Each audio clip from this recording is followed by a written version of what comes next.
I didn't think anything was off that morning. The sun rose like it always did, bleeding through the faded curtains in my bedroom, warming the patch of quilt that always felt cold first thing. The radio hummed softly from the kitchen, Marvin Gaye playing low like he was trying not to wake the house. The smell of cinnamon oatmeal filled the air and the kettle hissed like an old friend. It was a slow, peaceful Sunday, just the kind I liked. My bones have been talking back a little louder lately, especially in the knees, but that wasn't unusual. I'd gotten used to moving slower. What I hadn't gotten used to moving slower. What I hadn't gotten used to was Malik not calling. My son Malik Jamal Peterson used to call me every Sunday without fail. It was our thing. After church, before football, 10 minutes, sometimes longer if he wasn't rushing somewhere. "Hey, Mama, you good?" he'd say in that deep voice of his that always reminded me of his daddy. God rest his soul. I'd ask about work, he'd ask about my garden. We didn't always have much to say, but that call meant the world to me. It meant I still had a place in his life. But that Sunday, the phone didn't ring. I told myself not to worry. Maybe he was busy. Maybe he'd call later. But later came and went, and the phone stayed silent. I checked it 3 times just to make sure it wasn't on vibrate. I even called him just once, but it went straight to voicemail. I didn't think too much of it then. Malik had just gotten married 2 weeks ago. Things were probably hectic. Brianna, his new wife, was a spirited thing, young, ambitious, and the kind of woman who always had a plan. I liked her well enough, though I couldn't always tell if she liked me. They had a big wedding down in Charleston. Beautiful venue, fancy flowers, and a guest list so long I needed help finding my seat. It felt more like a company gala than a family celebration, but I smiled, clapped, and sat where I was told. That's what you do for your children, even when it hurts a little. Something had shifted in Malik in the months leading up to that wedding. I could feel it. He was more distant, harder to reach. He used to stop by every other week, always bringing me groceries or something from that bakery I loved. But those visits had become phone calls, and then those phone calls turned into texts, short, dry messages, without the warmth I was used to. I figured he was just overwhelmed, planning a wedding, buying a house, starting a new chapter. But I'd be lying if I said it didn't sting. When you raise a child on your own, feed him, clothe him, fight for him when the world tries to crush him, you start to believe you'll always have a place in his heart. But by the time the wedding came around, I felt more like a footnote. I tried to brush it off. I told myself, he's just growing up. I didn't want to be one of those mothers, the kind who guilt their sons into visits or cling to them like they don't have lives of their own. I wanted Malik to live, to love, to thrive. That's what I prayed for every night, for him to be happy. But I also prayed that he wouldn't forget where he came from. That week after the wedding, I didn't hear from him at all. I called once, no answer. Texted, nothing. It was like he had fallen off the earth. By Thursday, I was pacing the house, trying not to stare at the phone like it owed me something. I went out to tend my garden, hoping the hydrangeas would take my mind off things. But even the flowers fell quiet that day. I was drinking my evening tea when I finally tried again. I tapped his name and held the phone to my ear, the dial tone ringing just once before it cut off. Blocked. At first I thought it was a mistake. Maybe his phone was off, maybe he was changing numbers. I called from my landline. Same result. I stared at the screen like it was a stranger. I tried to breathe. I didn't cry. Not then. I just sat still, clutching that chipped mug with both hands. Something had cracked open inside me. Not quite a wound, not yet, but it was coming. Malik had blocked me. After his wedding. No explanation, no warning. And in that silence, I realized something I never wanted to admit. My baby boy was gone. The boy I raised, the boy who used to hold my hand when we crossed the street, who called me his number one girl, had chosen to shut me out. But if he could shut me out of his life, then he clearly didn't think he needed me anymore. That's when the idea started forming. Quiet, slow, but steady. He thought I was just an old woman with nothing left to offer. He had no idea what I was still holding on to. Before I continue, I want to ask all of you to please give a like to this video and subscribe to the channel The Silent Stories for more stories like mine. Your support means the world to me. Also, I'd love to know where you're watching from, so drop a comment telling me which country you're tuning in from. It's incredible to see how far this community of wonderful people has grown, and I'm so grateful to be able to share my story with you. The wedding was beautiful, I won't take that from them. Charleston looked like a postcard that day. The Spanish moss hung low over the old trees, swaying like dancers in slow motion, and the white chairs on the lawn sparkled under the sunlight. The venue was one of those historic estates folks rent when they want to make an impression. The kind of place with marble steps and polished floors and staff that whisper when they talk to you. Everything looked like a dream, but I didn't feel like I belonged in it. I got my invitation late. Not from Malik, but from Brianna's mother, sent through some online RSVP service. I had to ask Ava, my niece, to help me figure it out. There was no phone call, no personal note, just a line that said, "You are invited to celebrate the union of Malik Peterson and Brianna Lewis." I must have read that line 10 times, hoping to find some warmth in it. There wasn't any. I wore my best dress, navy blue lace with the little pearl buttons down the front. I'd saved that dress for something special, never worn it once. I even had my hair done the Friday before, curled soft around my face like Malik always liked. "You look like a queen, Mama," he used to say when I got dressed up, but at the wedding he barely looked at me. I arrived early, old habit. I was raised to believe the mother of the groom shouldn't show up late to her own son's wedding. I stood near the edge of the lawn, clutching my gift, a hand-sewn quilt I'd spent 6 months making, stitched with prayers in every corner. I had it wrapped neatly in white paper with a deep gold ribbon. They didn't even have a seat for me in the front row. One of the young girls working the guest check-in looked confused when she saw my name on the list. She clicked at her little tablet like she didn't expect me to be there. "You're Malik's mother?" she asked, blinking at me like I was lying. I nodded, smiling politely, trying not to let it show that her tone cut a little deeper than it should have.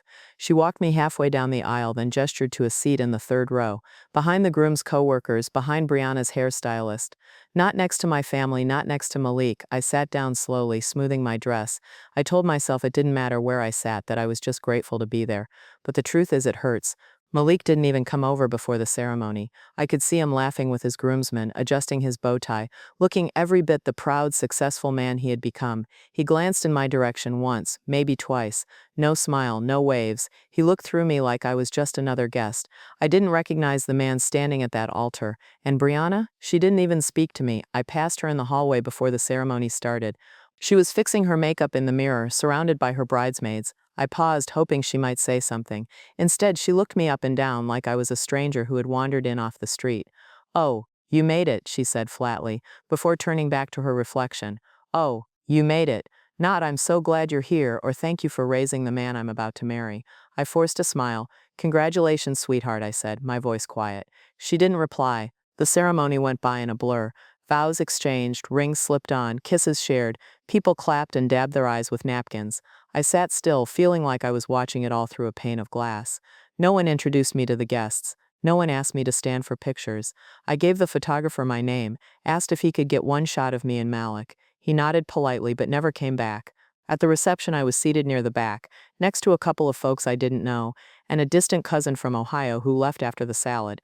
I waited for Malik to come say hello. He never did. I waited for a dance. None came. When it was time for the speeches, his best friend toasted their beautiful future, and Brianna's father went on about how lucky they were to build their empire together. My name never came up once. The quilt I made, I left it on their gift table, neatly labeled with a handwritten note. I don't know if they ever opened it. I left before dessert, slipped out the side door while they were on the dance floor. No one noticed. I cried in the car. It wasn't the wedding that broke me. It wasn't the seat placement or the way Brianna looked through me like I didn't matter. It was Malik's silence, his distance, his decision to let me sit in the shadows on the biggest day of his life. As if I hadn't held him through every fever, scraped knee and heartbreak, as if I hadn't given up everything to raise him on my own. And when I got home and picked up my phone to call him, just to say I love you, just to tell him you looked so handsome today, that's when I found out he had blocked my number. No warning, no goodbye, just gone. But what Malik didn't realize was that I too knew how to disappear. And unlike him, I didn't need to say a word to make it hurt. There's a special kind of silence that settles in a house when you've been shut out by your own child. Not the sweet kind of silence, the peaceful one that comes after a long day when your slippers are warm and the kettle's just started to hiss. No, this kind of silence hums with grief. It lingers in the corners, presses down on you like too many blankets in the summertime. You try to breathe through it, but it follows you from room to room, whispering questions you don't want to answer. I sat in my living room, the same place Malik used to curl up on the couch watching cartoons with a bowl of cereal bigger than his head. I could still see his little footprints on the carpet in my memory, the way he'd run into the room on Christmas mornings, his eyes wide, his voice high and full of wonder. And now, not even a phone call, not even a message. After I realized he had blocked my number, I tried not to panic. My first thought was maybe it was a mistake.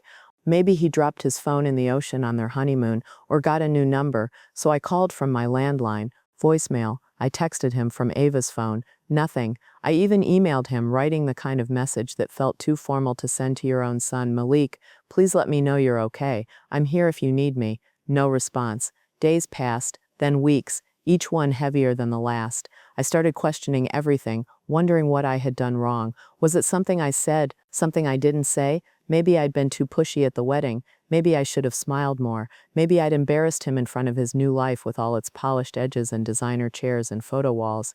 I went through every memory I had, digging through the past like an old photo album, trying to find the page where things went wrong. But I couldn't find it, because I had done everything I knew how to do. I had given him everything I had. I raised Malik on my own. His daddy Vernon passed away when he was just 6. Cancer came quickly and cruelly, leaving us with hospital bills and empty chairs. I worked nights as a janitor at the schoolhouse, then spent my mornings baking biscuits to sell at the farmer's market. I sewed, cooked, and cleaned, made sure Malik never had to feel the cold weight of hunger or the shame of not having enough. He didn't have the newest shoes, but he had clean ones. He didn't always have lunch money, but I made sure he had lunch. And he was a good boy. Smart, kind, a little stubborn, but that was always in him. He used to wrap his arms around me so tight my back would pop. "You my girl forever, Mama," he'd say, that big smile flashing. I believed him. Even when he started getting older, pulling away like boys do, I gave him space. He went to college on a scholarship, studied finance, started working in one of those high-rise buildings where folks wear lanyards and drink expensive coffee.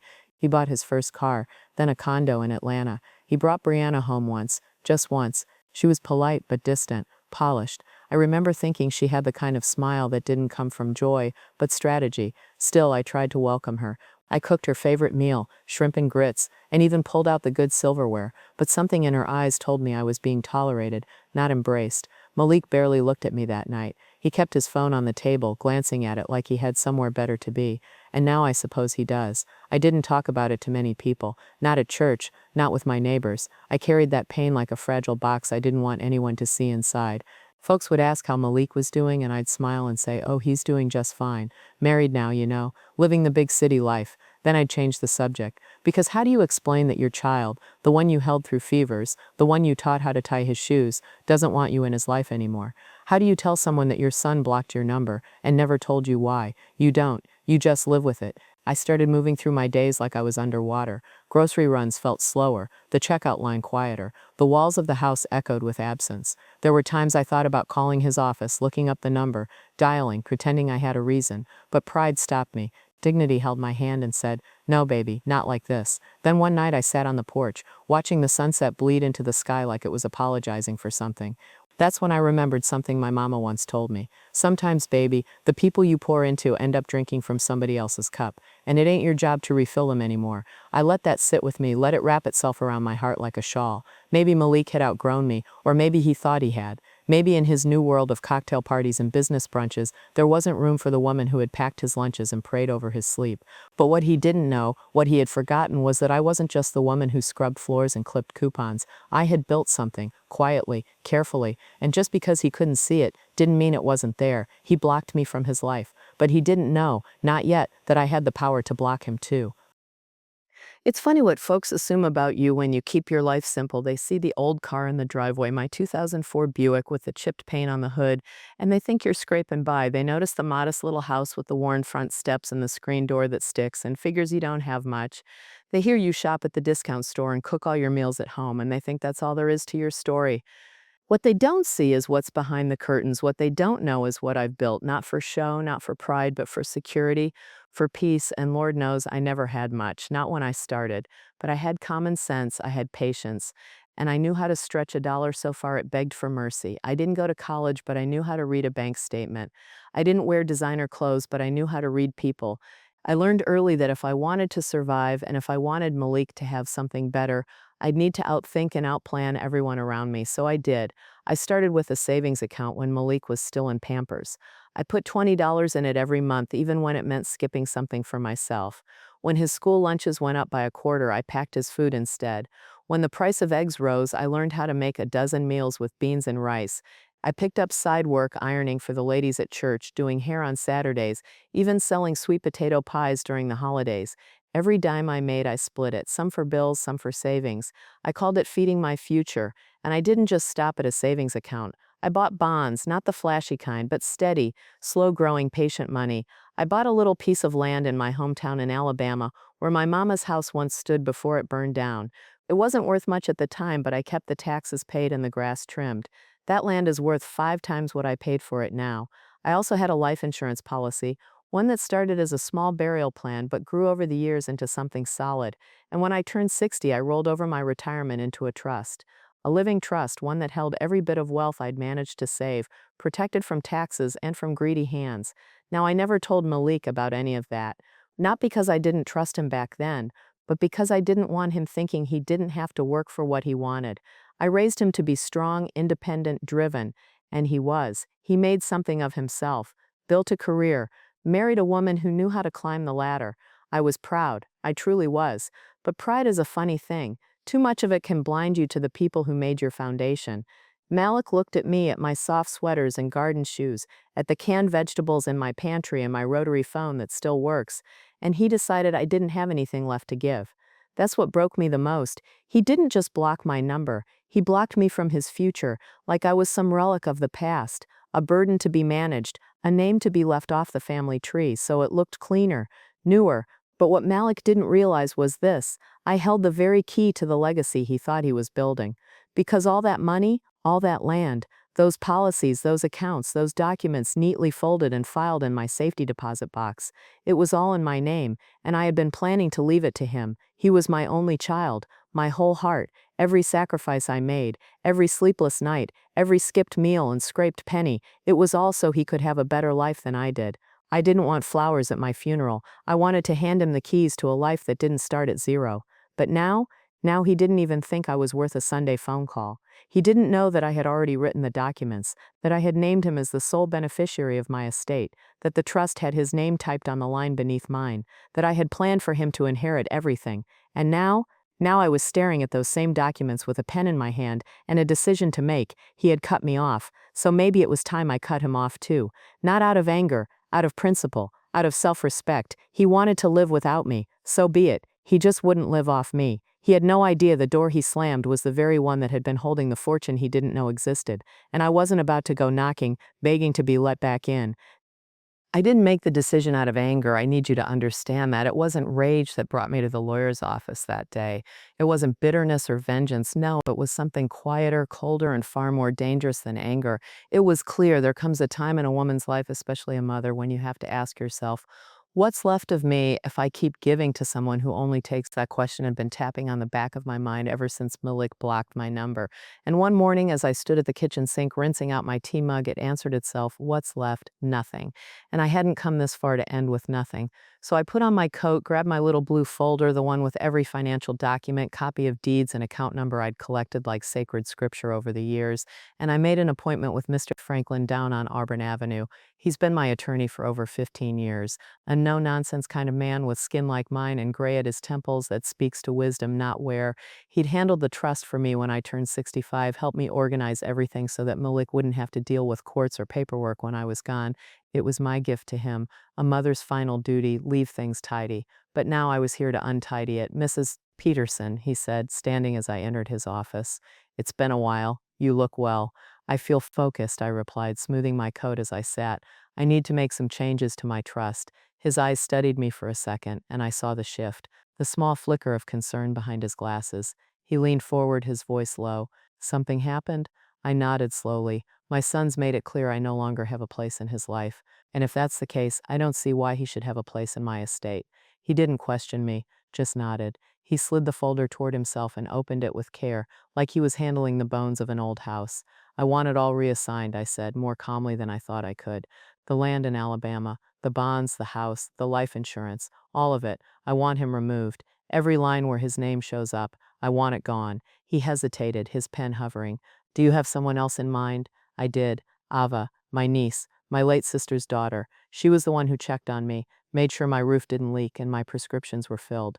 The one who brought me flowers on Sundays, not because she had to, but because she remembered how much I loved the smell of fresh lilies in the house.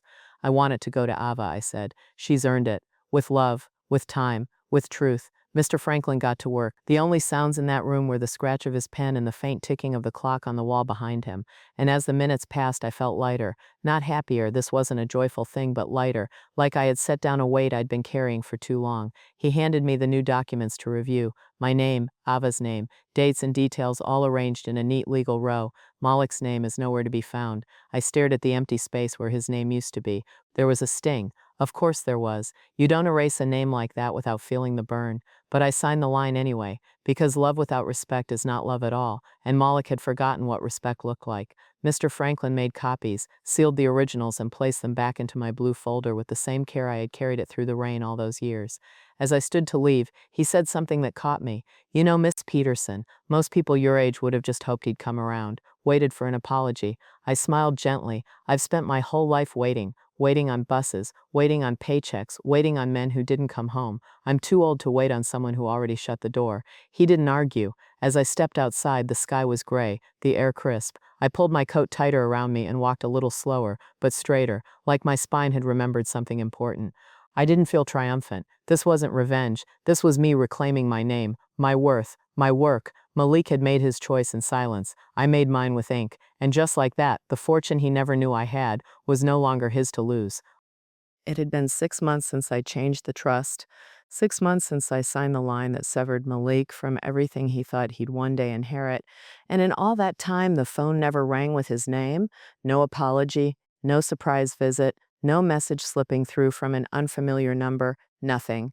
Until one rainy Thursday afternoon when the knock came, it was a slow, heavy knock, not the kind from a delivery man or a child selling fundraiser candy. It was the kind of knock that carries hesitation, like the person on the other side ain't sure if they should be there. I stood still in the hallway, my hand resting on the doorknob, heart thudding once hard. I didn't have to ask who it was. Somehow I already knew. I opened the door, and there he stood, Malik, my son, the man who hadn't looked me in the eyes since the day he said I do, and left me behind. He looked different, tired, the kind of tired that shows up in the corners of a man's eyes and never quite leaves. His sharp suit was wrinkled, his tie undone, his hair, usually cut crisp and clean, looked unkempt like he hadn't visited a barber in weeks, and for the first time in years, he didn't have that confident chest-out, I run the world stance. He looked small. "Hey, Mama," he said. I didn't answer. I just stepped aside, letting him in like muscle memory. I didn't offer coffee, didn't ask how he was doing. I just sat back in my chair, the same chair I rocked him in when he had night terrors, and I waited. He sat on the couch, the same couch he used to do homework on, curled up with peanut butter crackers and juice boxes, but now he looked like he couldn't find the right place to sit, like the cushions didn't recognize him anymore. He cleared his throat. I know I should have come sooner," he began. "I've just been going through some stuff." I raised an eyebrow, not saying a word. He sighed. The business, the investments, things didn't work out the way I thought they would. There were some bad decisions, some people I trusted who turned out to be shady. Brianna's dad pulled his funding. We lost a lot. I kept my hands folded, eyes steady, let him talk. And I know I've been distant. I know I should have called. I didn't know how to face you. He looked up at me, and for a second, I saw the boy I used to know. Scared, soft around the edges, searching for the comfort only a mother's forgiveness can give. "But Mama, I need help."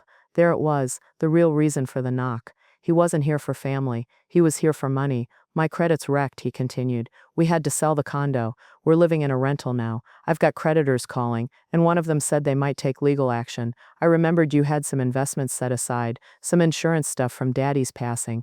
I was hoping, maybe you could loan me something, just to help me get back on my feet. I'll pay you back, I swear." I looked at him long and hard, not just at his face but into it, past the grown-up man suit and the desperate eyes, past the charm and the excuses. I saw the child who used to fall asleep on my lap, and I saw the man who erased me from his life like I was a mistake. He shifted uncomfortably under my gaze. "I thought you didn't need me," I said finally, my voice quiet but sharp. "I thought I was too old, too small. I thought I didn't fit in your new life." His mouth opened like he wanted to argue, but nothing came out. "You blocked me, Malik," I said, "after your wedding, like I was nothing more than a bill collector." He looked down at his hands. "I was hurt, Mama. I didn't know how to tell you that I felt like you didn't support me and Brianna." I cut him off. "I supported you when I had nothing but prayers and grit. I supported you when you didn't even support your own self. I sat through that wedding like a ghost while you played proud husband, and then you cut me off without a word. That wasn't hurt, Malik. That was cruelty, and now that you're falling, you remember where your roots are." He blinked fast, trying to hold back tears. "I made a mistake." Yes, you did, I said. But the biggest one wasn't the business or Brianna's daddy's money. It was forgetting who planted the seeds for your entire life. He looked at me like a boy again, but I wasn't the same mother he left behind. I changed the trust, I said. Months ago. Your name isn't on it anymore. His head snapped up. You what? You heard me. The land, the house, the money. It's not yours. It's not waiting on you anymore. His face went pale. Mama, I didn't do it to punish you, I said, softening only slightly. I did it because I finally learned to stop pouring into someone who never planned to pour back. He sat there, stunned, broken, and for a moment I wanted to hold him, wanted to tell him everything would be all right, but I stayed still because it wouldn't be. This was the price of forgetting the hands that fed you.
The house was quiet after Malik left, but this time it wasn't the kind of quiet that haunts you.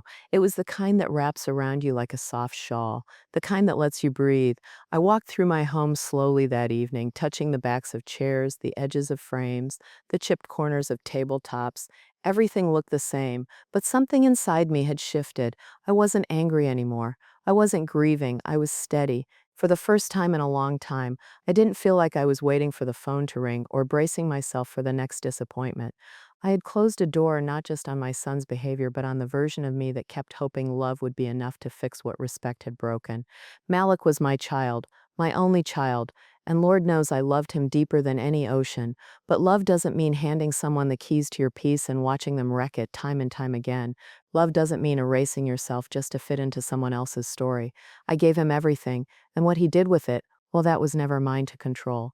What was mine, what had always been mine, was how I responded when the giving turned into taking, how I reclaimed myself when being his mother started to cost me more than I could afford. That night, I sat down at my kitchen table, poured myself a cup of sweet tea, and turned on the radio. The Temptations came on, Ain't Too Proud to Beg. Funny how that song used to make me smile. Now it just made me think. I opened the drawer beside me and pulled out a small notebook I'd kept over the years. In it were recipes, notes to myself, little scribbles from when I'd had a thought too big to carry around in my head. I turned to a blank page and started writing. Not about Malik, not about what he'd done, but about what I still had. A house I paid off with grit and grace, a garden that fed not just my belly but my spirit. Ranis, a niece who loved me without condition, a body that still moved, slower than it used to but still with purpose. Rana, soul unburdened by bitterness. They say old age is a season of letting go. I used to think that meant letting go of dreams, of people, of usefulness, but now I know better. It means letting go of what doesn't serve you. It means choosing peace over pain. It means knowing your worth even when others forget it. A few days later, Ava came by with a basket of groceries and a fresh bouquet of lilies, my favorite. She hugged me tighter than usual, her arms speaking all the things my heart had been holding. "You okay, Aunt Joan?" she asked gently. I smiled. "I'm not okay, I'm better." We sat on the porch watching the sun dip behind the trees, the cicadas beginning their evening song. I didn't need to explain anything. Ava knew. She'd always known. And that quiet understanding between us felt like the richest inheritance I could ever pass down, stronger than any will, any deed, any trust. I don't know if Malik will ever understand what he lost. Maybe one day he'll remember the sound of my voice, the feel of my hands brushing his forehead when he was sick, the prayers I whispered over him when he didn't even know I was in the room. Maybe one day he'll feel the weight of his choices. Maybe not, but that's not mine to carry anymore. I gave him life. I gave him love. I gave him every ounce of who I was, and when he walked away, I gave him space. But in the end, what I took back was what mattered most. My dignity, my power, my story. Not every ending comes with fireworks. Sometimes it's just the sound of your own voice finally saying, enough. And that, my dear, is more than enough.